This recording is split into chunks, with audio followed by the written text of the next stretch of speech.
Hello friends, कैसे हैं आप सब लोग। फ्रेंड्स, आज हम लोग एक नया स्टार्ट करेंगे, नई चीज़, इंडियन इकोनॉमी।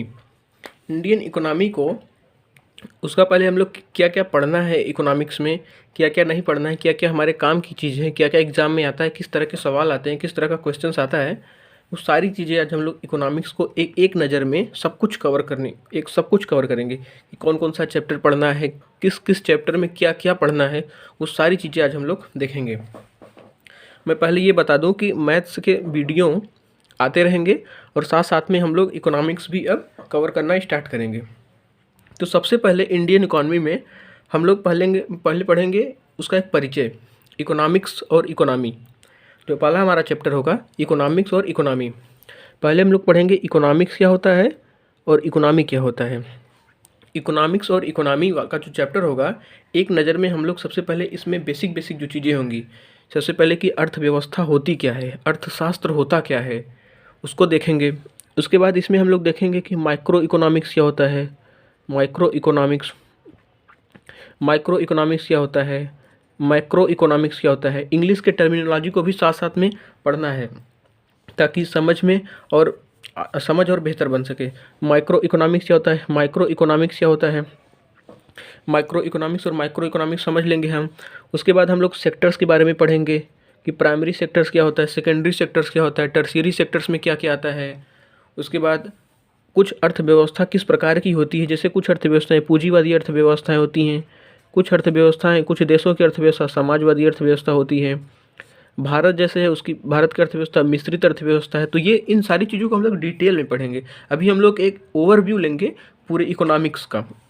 तो पूंजीवादी क्या होता है, समाजवादी क्या होता है, मिश्रित अर्थव्यवस्थाएं क्या होती हैं, इस तरह की चीज़ें पढ़ेंगे। विकसित अर्थव्यवस्था, डेवलप्ड अर्थव्यवस्था क्या होती है, विकसित अर्थव्यवस्था क्या होती है, विकासशील अर्थव्यवस्था किसे कहते हैं, वर्ल्ड बैंक ने क्या मानक तैयार किया है कि कौन सी अर्थव्यवस्था को हम विकसित कहेंगे, किस अर्थव्यवस्था को हम विकासशील अर्थव्यवस्था कहेंगे। ये सारी चीज़ें, टाइप्स ऑफ जॉब के बारे में हम लोग पढ़ेंगे कि ब्लैक कॉलर की जॉब क्या होती है, इस तरह ग्रीन कॉलर जॉब क्या होता है, गोल्ड कॉलर जॉब क्या होता है, ग्रे कॉलर जॉब क्या होता है, पिंक कॉलर जॉब क्या होता है, ओपन कॉलर जॉब, जितने भी टाइप के जॉब्स होते हैं उसको भी हम लोग इस चैप्टर में, इकोनॉमिक्स और इकोनॉमी का जो एक परिचय वाला चैप्टर होगा, इस चैप्टर में पढ़ेंगे। जो कुछ भी बचेगा, जैसे हमारा बंद अर्थव्यवस्था क्या होती है, खुली अर्थव्यवस्था क्या होती है, बहुत सारा जितना भी टर्मिनोलॉजी होगा बेसिक बेसिक, इस चैप्टर में हम लोग उसको कंप्लीट करेंगे। उसके बाद जैसे ही हम लोग इस पहले चैप्टर को, इकोनॉमिक्स और इकोनॉमी, एक नज़र में हम लोग इसको कवर करेंगे, उसके बाद आ जाएंगे हम लोग नेक्स्ट चैप्टर पे जो बहुत ही ज़्यादा इंपॉर्टेंट है और इकोनॉमिक्स में बहुत कठिन भी माना जाता है, नेशनल इनकम, राष्ट्रीय आय। राष्ट्रीय आय का चैप्टर इंपॉर्टेंट बहुत ज़्यादा है। इस राष्ट्रीय आय में हम लोग पढ़ेंगे जीडीपी। जीडीपी हमेशा न्यूज़ में आप सुनते रहते हैं। जीडीपी क्या होता है, जीएनपी क्या होता है, gross domestic product, gross national product क्या होता है, एनडीपी नेशनल डोमेस्टिक प्रोडक्ट क्या होता है, एनएनपी क्या होता है, नेट नेशनल प्रोडक्ट क्या होता है, पर्सनल इनकम क्या होता है, पर कैपिटा इनकम, प्रति व्यक्ति आय क्या होती है, मार्केट प्राइस क्या होता है, फैक्टर कॉस्ट क्या होता है, जीडीपी का कैलकुलेशन किस तरह से किया जाता है, जीडीपी में किस किस चीज़ों को शामिल किया जाता है, कौन कौन सा क्षेत्र शामिल किया जाता है, कौन कौन सी बाउंड्री लाइन को शामिल किया जाता है। ये सारी चीज़ें हम लोग नेशनल इनकम में क्या करेंगे, कवर करेंगे। कुछ जैसे जीवीए, ग्रॉस वैल्यू एडिशन, जो एक नया टर्मिनोलॉजी यूज हो रहा है आजकल, तो उसको भी हम लोग देखेंगे, जीवीए क्या होता है। तो इकोनॉमिक्स और इकोनॉमी में हम लोग बेसिक बेसिक चीज़ें समझेंगे। और उसके बाद नेशनल इनकम का कैलकुलेशन किस तरह से किया जाता है, ये सारी चीज़ें हम लोग इसमें इस चैप्टर में कवर करेंगे। उसके बाद हमारा अगला टॉपिक होगा इकोनॉमिक प्लानिंग। ये बहुत ज़्यादा इंपॉर्टेंट नहीं है, फिर भी कभी कभार इससे सवाल आ जाते हैं। अब इकोनॉमिक प्लानिंग में क्या आता है, इकोनॉमिक प्लानिंग में हम लोग जैसे 5 ईयर प्लान पढ़ेंगे, पंचवर्षीय योजनाएं जिसको कहते हैं, पंचवर्षीय योजना, इस पंचवर्षीय योजनाओं को पढ़ेंगे। हालांकि पंचवर्षीय योजनाएं अब समाप्त कर दी गई हैं, लेकिन फिर भी इससे कभी कभी सवाल आ जाता है। तो पंचवर्षीय योजनाओं को हम लोग पढ़ेंगे। पंचवर्षीय योजनाओं के बाद नीति आयोग किस तरह से काम करती है, नीति आयोग को पढ़ेंगे। योजना आयोग क्या होता है, थोड़ा सा इसके बारे में भी ओवरव्यू लेंगे तो योजना आयोग के बारे में। तो इकोनॉमिक प्लानिंग में हमारा ये कुछ 4-5 टॉपिक होंगे जिसको हम लोग एक बेहतर तरीके से कॉम्प्रिहेंसिव वे में कवर करेंगे। उसके बाद जो सबसे ज्वलंत मुद्दा आजकल चल रहा है वो है गरीबी और है बेरोजगारी। गरीबी और बेरोजगारी को भी हम लोग बहुत ही कॉम्प्रिहेंसिव वे में पढ़ेंगे। अब जैसे गरीबी है तो गरीबी में रिलेटिव पॉवर्टी क्या होती है, सापेक्षिक गरीबी क्या होती है, एब्सोल्यूट पॉवर्टी क्या होती है, एब्सोल्यूट पॉवर्टी क्या होती है, इसको पढ़ेंगे। गरीबी का कारण क्या होता है उसको पढ़ेंगे। उसके बाद कुछ जो जैसे एक कर्व है लॉरेंज कर्व, गरीबी में ही होता है, लॉरेंज कर्व क्या होता है। उसके बाद हम लोग गिनी गुणांक पढ़ेंगे, गिनी कोफिशिएंट क्या होता है इसको पढ़ेंगे। उसके बाद जितनी भी कमेटी बनी गई हैं, जैसे सुरेश तेंदुलकर कमेटी बनाई गई थी, डॉक्टर वाई की अलग कमेटी बनाई गई थी, तो इन सारी कमेटियों को भी पढ़ेंगे। किस कमेटी ने क्या क्या मानक तय किए थे गरीबी के। गरीबी का एक मानक होता है, हर कमेटी की अलग अलग मानक था जिसको हम लोग पढ़ेंगे। उसके बाद जो आज का सबसे बड़ा मुद्दा है वह है बेरोजगारी। अब बेरोजगारी के भी बारे में भी पढ़ेंगे कि बेरोजगारी क्या होती है, किस प्रकार की बेरोजगारी होती है, वर्किंग पॉपुलेशन क्या होता है, वर्किंग पॉपुलेशन क्या होता है, लेबर फोर्स क्या होता है, लेबर फोर्स क्या होता है, वर्क फोर्स क्या होता है, प्रच्छन्न बेरोजगारी क्या होती है। इन सारी चीज़ों को हम लोग कवर करेंगे। गरीबी और बेरोजगारी के बाद जो सबसे ज़्यादा इम्पॉर्टेंट टॉपिक है वो हमारा है इन्फ्लेशन। इन्फ्लेशन का मतलब अभी मैं एक मोटा मोटी बता दें, इन्फ्लेशन का मतलब होता है महंगाई। महंगाई महंगाई अब महंगाई क्या होती है, महंगाई की मार सबसे ज़्यादा पड़ रही है, तो महंगाई क्या होती है, किस तरह की महंगाई होती है, किस तरह से महंगाई बढ़ती है, किस प्रकार की महंगाई होती है। इसमें कुछ एक कर्व होता है जिसको हम फिलिप्स कर्व कहते हैं। फिलिप्स कर्व क्या होता है, इस कर्व को पढ़ेंगे। महंगाई को कैलकुलेट किस तरह से किया जाता है, महंगाई का कैलकुलेशन क्या होता है, कैलकुलेशन किस तरह से हम लोग करते हैं महंगाई को। उसके बाद इसके इंडिकेटर्स क्या होते हैं, पैमाना क्या होता है, इसमें हम लोग WPI पढ़ेंगे। होल सेल प्राइस इंडेक्स क्या होता है, CPI पढ़ेंगे। कंज्यूमर प्राइस इंडेक्स क्या होता है, WPI और CPI न्यूज़ में बार बार आता रहता है। तो इन सारी टर्म को हम लोग समझेंगे महंगाई के चैप्टर में। अब महंगाई की मार सबसे ज़्यादा किस पर पड़ती है, गरीब वर्ग पर कि अमीर वर्ग पर, महंगाई अच्छा होता है कि महंगाई होना बुरा होता है। इन सारी चीज़ों को हम लोग क्या करेंगे, पढ़ेंगे। तो मुद्रास्फीति को, उसका प्रभाव क्या होता है, मुद्रास्फीति का इफ़ेक्ट क्या होता है, मुद्रास्फीति किस हद तक अच्छी होती है, कितना ज़्यादा होने पर मुद्रास्फीति बहुत ज़्यादा समस्या का सामना करना पड़ता है। तो ये सारी चीज़ें इन्फ्लेशन का जब हम लोग चैप्टर विस्तार से पढ़ेंगे तो बहुत बेहतरीन तरीके से इसको कवर करेंगे। उसके बाद जो पूरे इकोनॉमिक्स में सबसे इम्पॉर्टेंट टॉपिक माना जाता है वो हमारा टॉपिक होगा मनी मार्केट और बैंकिंग सिस्टम। मनी मार्केट और बैंकिंग सिस्टम में सबसे पहले जैसे हम लोग कवर करेंगे मुद्रा क्या होती है, आजकल सब कुछ इसी वजह से हो रहा है, मुद्रा क्या होती है। उसके बाद मुद्रा के बाद हम लोग पढ़ेंगे RBI के बारे में। RBI किस तरह से बैंकों को रेगुलेट करती है, सारे बैंकों को किस तरह से देखभाल करती है, अर्थव्यवस्था को किस तरह से कंट्रोल करती है, क्या प्रभाव इसका होता है, किस तरह से महंगाई बेरोजगारी मुद्रास्फीति को कंट्रोल करती है। ये सारी चीज़ें हम लोग RBI के बारे में पढ़ेंगे।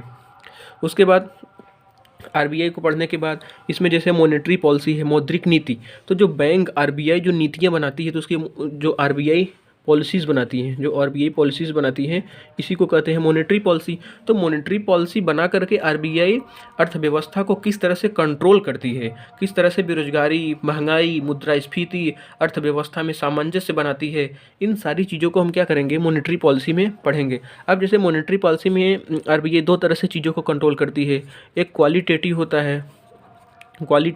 है और एक क्वांटिटेटिव होता है, मात्रात्मक और गुणात्मक तरीके से।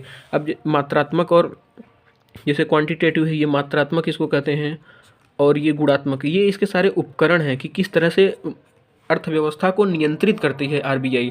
अब जैसे इसमें बहुत सारी चीज़ें आपने पढ़ा होगा कि बैंक रेट क्या होता है, रेपो रेट क्या होता है, रिवर्स रेपो रेट क्या होता है, कैश रिजर्व रेशियो क्या होता है, स्टैट्यूटरी लिक्विडिटी रेशियो क्या होता है, ओपन मार्केट ऑपरेशंस क्या होते हैं, ये सारी चीज़ें। अब इसी में हम लोग बैंकिंग सिस्टम में पढ़ेंगे लिक्विडिटी एडजस्टमेंट फैसिलिटी क्या होती है, नॉन बैंकिंग फाइनेंशियल कॉर्पोरेशन क्या होता है, CAR कैपिटल एडिक्वेसी रेशियो को पढ़ेंगे। अब बेसल नॉर्म्स को पढ़ेंगे, बेसल क्या होता है। उसके बाद इन सारी चीज़ों को पढ़ने के बाद हम लोग बैंकिंग सिस्टम पे आएंगे। बैंकिंग सिस्टम में कौन सी बैंक कब आई, ICICI बैंक कब आई, एसबीआई बैंक कब आई, राष्ट्रीयकरण क्या होता है बैंकों का, जो जिस तरह से बैंकों का राष्ट्रीयकरण हुआ है उसके फ़ायदे क्या होते हैं, उसके नुकसान क्या होते हैं, नेशनलाइजेशन बैंकों का, कौन कौन सी बैंक कब कब बनी है, उनका काम क्या होता है, ये किस तरह से अर्थव्यवस्था को प्रभावित करती हैं, कितना उपयोगी होता है, बैंक का मर्ज क्यों किया जाता है, इन सारी चीज़ों को हम लोग बैंकिंग सिस्टम में कवर करेंगे। एटीएम क्या होता है, एटीएम, उसके बाद मतलब जितना भी मनी मार्केट और बैंकिंग सिस्टम से रिलेटेड चीज़ें होंगी उन सारी चीज़ों को हम लोग पूरा कवर करेंगे। जैसे ही हम लोगों का बैंकिंग सिस्टम कंप्लीट होगा उसके बाद हम आ जाएंगे इंश्योरेंस पे। बीमा क्या होती है, कैपिटल मार्केट इन इंडिया, बीमा और कैपिटल मार्केट पे आ जाएंगे। अब बीमा क्या होता है, इसके फ़ायदे क्या होते हैं, इसके नुकसान क्या होते हैं, इसको कंट्रोल कौन करता है। जैसे insurance regulatory development authority of India, Idai होती है, ये क्या करते हैं, इसका मतलब insurance regulatory development authority of India, ये बीमा को कंट्रोल करती है। जैसे जीवन बीमा, इस तरह की बहुत सारी बीमा होती हैं। उन बीमा के बारे में हम लोग विस्तृत अध्ययन करेंगे जब हम इस टॉपिक पे पहुँचेंगे। अब उसके बाद जैसे हो गया हमारा कैपिटल मार्केट। अब कैपिटल मार्केट मतलब पूंजी बाजार, इसमें प्राइमरी मार्केट क्या होता है, प्राइमरी मार्केट क्या होता है, इसमें इसमें सेकेंडरी मार्केट क्या होता है। न्यूज़ में आपने बहुत बार सुना होगा आईपीओ, जैसे अभी न्यूज़ में कि आईपीओ क्या होता है किसी कंपनी का, एफपीओ क्या होता है, इनिशियल पब्लिक ऑफरिंग क्या होती है, एफपीओ क्या होता है। उसके बाद शेयर मार्केट में, शेयर मार्केट के बारे में भी हम लोग पूरा डिटेल पढ़ेंगे। शेयर मार्केट के बारे में, शेयर मार्केट किस तरह से काम करता है, इसमें सेंसेक्स क्या होता है, इसमें निफ्टी क्या होती है, भारत में किस तरह से शेयर मार्केट काम करता है, इन शेयर मार्केट को कंट्रोल करता है, सेबी क्या होती है, securities and exchange board of India, इन सभी चीज़ों को कवर करेंगे। तो अभी एक मोटा मोटी आइडिया ले रहे हैं कि हमें इकोनॉमिक्स में पढ़ना क्या होता है। तो इंश्योरेंस और कैपिटल मार्केट, बीमा और पूंजी बाजार में इन सारी चीज़ों को हम पढ़ेंगे।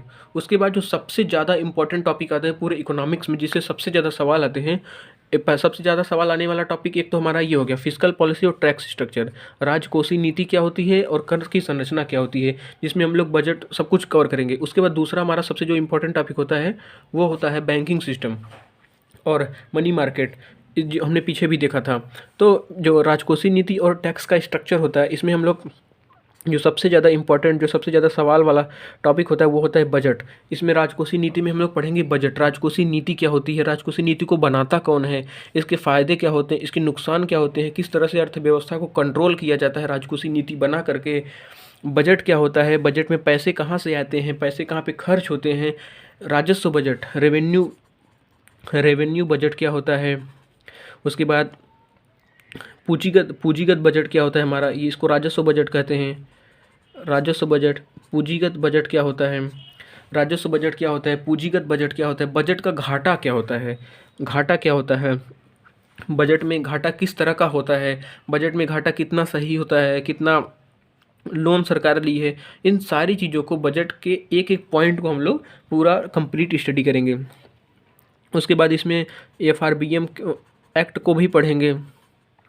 एफआरबीएम एक्ट क्या होता है, प्राथमिक घाटा क्या होता है, राजकोषीय घाटा क्या होता है, सब कुछ एक डिटेल्ड वे में कवर करेंगे।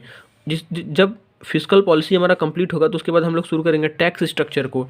टैक्स स्ट्रक्चर भी बहुत इंपॉर्टेंट टॉपिक होता है, जिसमें हमें पता करना है कि कौन कौन से टैक्स डायरेक्ट टैक्स होते हैं, कौन कौन सा टैक्स इनडायरेक्ट टैक्स होता है। इनडायरेक्ट टैक्स में ही ये होता है जीएसटी, इसको हम लोग एक अलग चैप्टर के रूप में भी पढ़ेंगे क्योंकि इससे अब सवाल काफ़ी बन रहे हैं। तो डायरेक्ट टैक्स क्या होता है, इनडायरेक्ट टैक्स क्या होता है, टैक्स के पूरे स्ट्रक्चर को, जितने प्रकार का टैक्स लगाया जाता है उन सारे टैक्स के स्ट्रक्चर को हम लोग क्या करेंगे, कवर करेंगे। उसके बाद दोस्तों हम लोगों का अगला टॉपिक होगा बैलेंस ऑफ पेमेंट। ये बहुत इंपॉर्टेंट टॉपिक है, इससे भी काफ़ी सवाल आते हैं।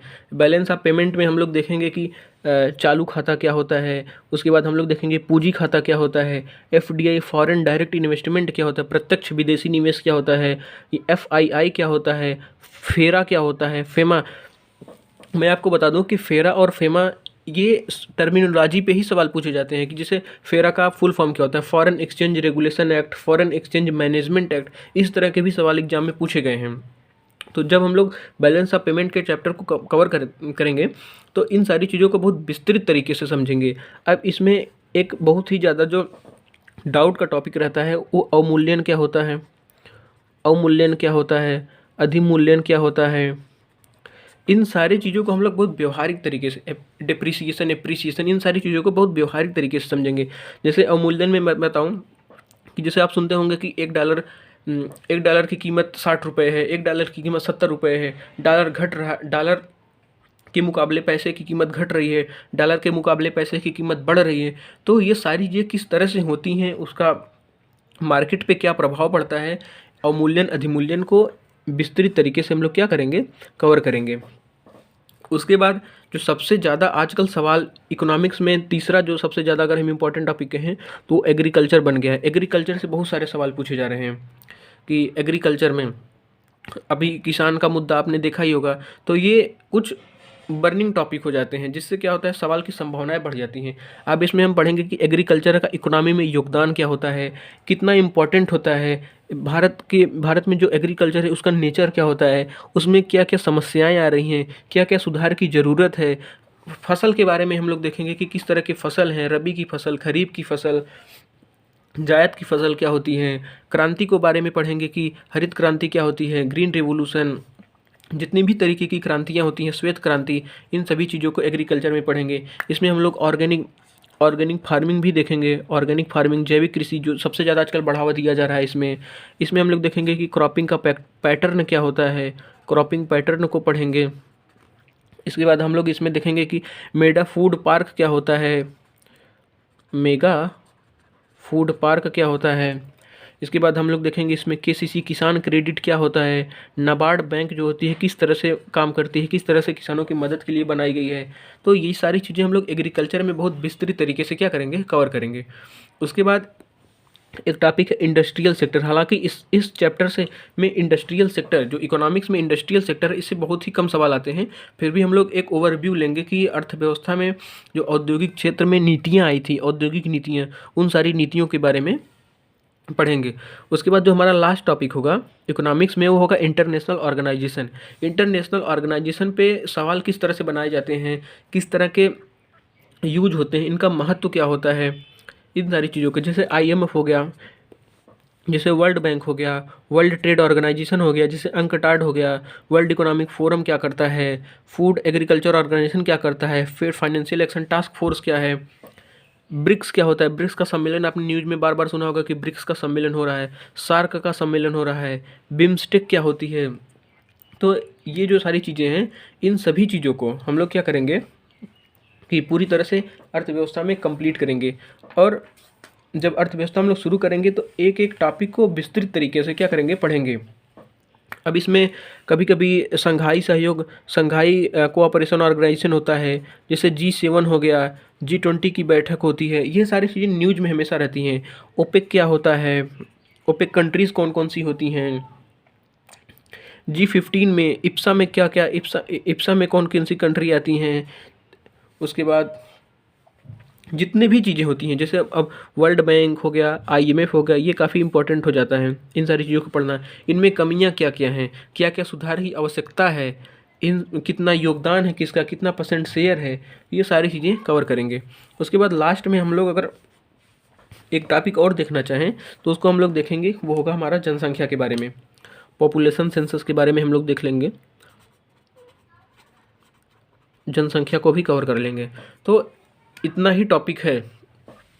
टॉपिक है जो अर्थव्यवस्था में हम लोग को कवर करना है। तो जब हम लोग अर्थव्यवस्था को स्टार्ट करेंगे, अब धीरे धीरे एक एक वीडियो आपको अर्थव्यवस्था पे मिलता रहेगा और पैरेलल में उसके मैथ के भी वीडियो आते रहेंगे। तो आई होप कि ये आपको पूरी तरह से अर्थव्यवस्था में क्या क्या हमें पढ़ना है, क्या क्या नहीं पढ़ना है, सब कुछ समझ आ गया होगा। तो हम लोग इस पर अब नेक्स्ट वीडियो जो आएगा हमारा, वो होगा अर्थव्यवस्था का परिचय, जो हम लोग पहला टॉपिक, जिसमें अर्थव्यवस्था के बारे में हम लोग कंप्लीट पूरा स्टडी करेंगे। अर्थव्यवस्था होती क्या है, इकोनॉमी और इकोनॉमिक्स में अंतर क्या होता है, पूंजीवादी क्या होता है, समाजवादी क्या होता है, मिश्रित अर्थव्यवस्था क्या होती है, विकसित अर्थव्यवस्था क्या होती है, विकासशील अर्थव्यवस्था क्या होती है, बंद अर्थव्यवस्था क्या होती है, खुली अर्थव्यवस्था क्या होती है, कृषक अर्थव्यवस्था क्या होती है। इस सारी चीज़ों को एक बेहतरीन तरीके से क्या करेंगे, कवर करेंगे। तो दोस्तों आज की वीडियो में बस इतना ही। लास्ट में मैं कहना चाहूँगा कि अगर आपको वीडियो अच्छा लगता है तो इसको ज़्यादा से ज़्यादा शेयर करिए, ताकि मेरा भी मोटिवेशन बना रहे, और ज़्यादा से ज़्यादा चैनल को सब्सक्राइब करिए, और अगर अच्छा लगता है तो लाइक और कमेंट ज़रूर करिए। मिलते हैं दोस्तों अगले वीडियो में। धन्यवाद।